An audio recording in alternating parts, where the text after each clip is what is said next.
Sir మీరు కూడా ఎన్నోసార్లు చెప్పారు, మీరు లో టైమ్స్లో ఉన్నప్పుడు కూడా మెగా ఫ్యామిలీ ముఖ్యంగా చిరంజీవి గారు మీకు ఎంతో సపోర్ట్ ఇచ్చారు అని. అంటే ఏ విధంగా ఇన్స్పిరేషన్ ఇచ్చారు సార్? ఇప్పుడు అంటే ప్రతిదీ కనెక్టింగ్ టు పాలిటిక్స్లోకి వెళ్తుందండి ఇది.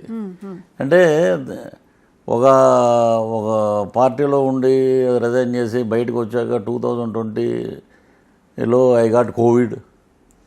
దట్ టైం నేను అక్కడ ఇంకా అక్కడ రిజైన్ చేసినా కూడా పోస్ట్ అలాగే ఉంది, ప్రచార కార్యదర్శి అవతల పార్టీలో.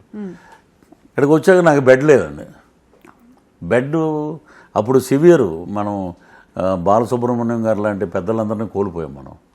అప్పుడు నాగబాబు గారు ఫోన్ చేసి నాకు, మేమున్నాం మీకు, మెగా ఫ్యామిలీ ఉంది అండగా అని చెప్పి దగ్గరుండి నాకు బెడ్ ఇప్పించి నన్ను బయటికి తీసుకొచ్చారంటే hats off to mega family.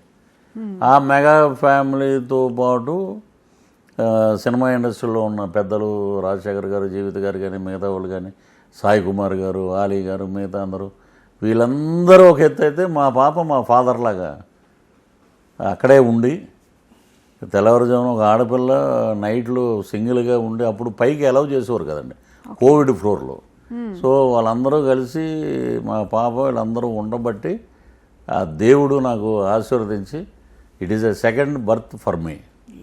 So దానికి ముఖ్య కారకులు ఎవరంటే అన్నయ్య. ఆయనకి ఎప్పుడు చేతులెత్తి దండం పెట్టారు.